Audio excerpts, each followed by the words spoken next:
Hello, my name is Alicia Mosby, and my purpose today is to inform you about Armenian fever. My son was recently diagnosed with a rare genetic disease that is hard to diagnose. The doctor informed me that I should contact many family members and inform them about this disease because so many of them may also be misdiagnosed as well. What Armenian fever is? Armenian fever is a gene from the Middle East linked to one ancestor of 4 disparate people. Somewhere in the Middle East, thousands of years ago, this gene was bequeathed to these descendants of Arabs, Jews, Armenians, and Turks. Now, we couldn't call them one big happy family because we know they no longer get along. Based on research, many things have come to light about this unusual disease called Armenian fever. And what happens is, in order for you to get it, both parents must carry the gene, which is considered autosomal, meaning that it's recessive. The gene's presence among a surprising group of populations hints at its rich archaeology that lies buried in the human genome. In many efforts to find out what was wrong with my son, I learned some interesting family history. My son being sick caused me to do a lot of research.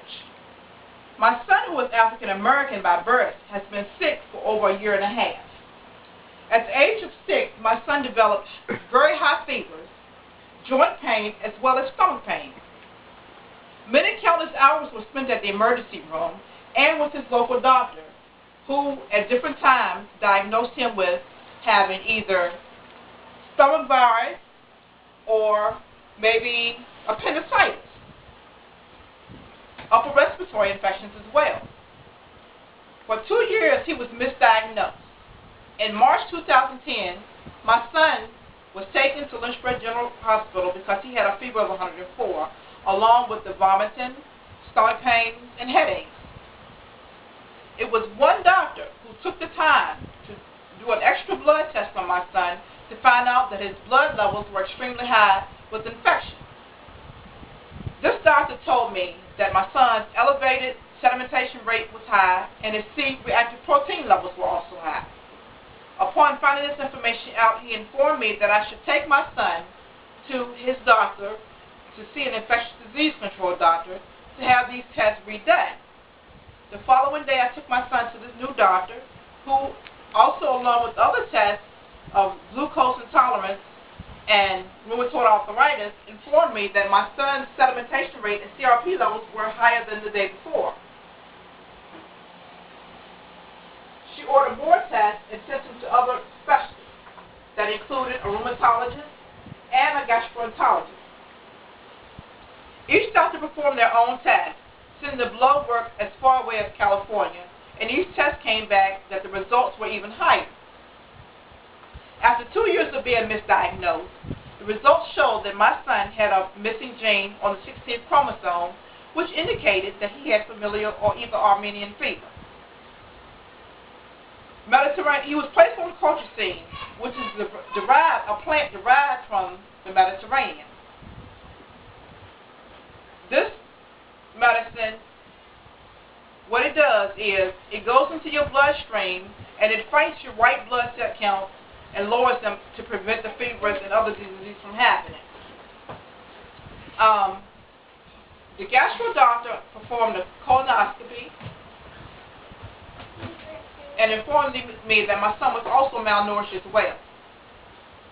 Dr. Salisbury, a renowned immunologist in Charlottesville, ran more tests a month later and confirmed the diagnosis of familial Mediterranean fever, or Armenian fever as it is sometimes called.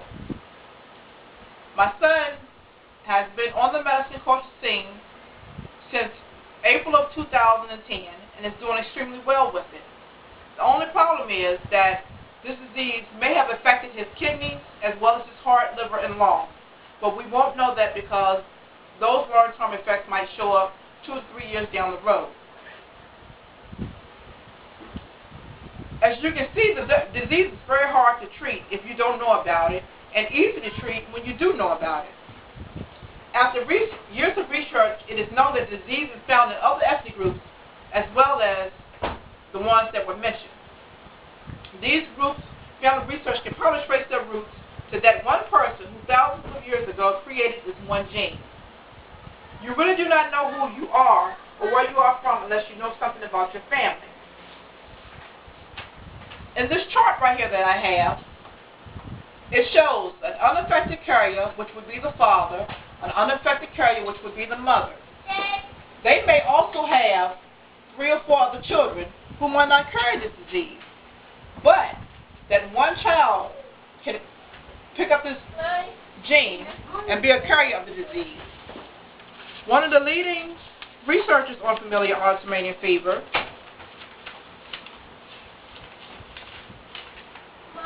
is Dr. Alicia, along with Dr. David R. Booth, who live in London. Their research has shown that familial Mediterranean fever is carried by 1 in 7 Armenians. There are 4 different mutations of the disease, and therefore there also may be other unidentified mutations or other factors able to promote the expression of disease in patients who only have one single gene. It is possible that features of disease can develop in carriers of familial Mediterranean fever under certain circumstances. The absence of any identifiable mutation makes the diagnosis of familial Mediterranean fever unlikely, but the clinical significance of powering mutations affecting only a single allele is not yet clear. Recurrent fever, abdominal pain, and pleural effusions are some of the things that they found out when they looked for this disease. Dr. Shepard first described the attacks of peritonitis, which is one of the problems of the stomach pain, in 1945. He termed this benign paroxysmal peritonitis, as the disease course was essentially benign. The link to the familial Mediterranean gene was discovered in 1997 by 2 different groups, each working independently: the French FMF Consortium and the International FMF Consortium. The first group to diagnose and actually get this information about familial Mediterranean fever published were the Americans. The French people weren't too far behind.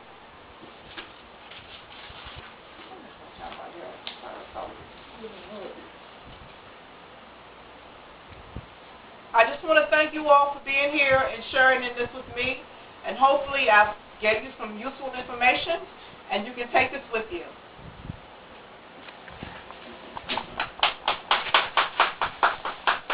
Yeah, you take the note.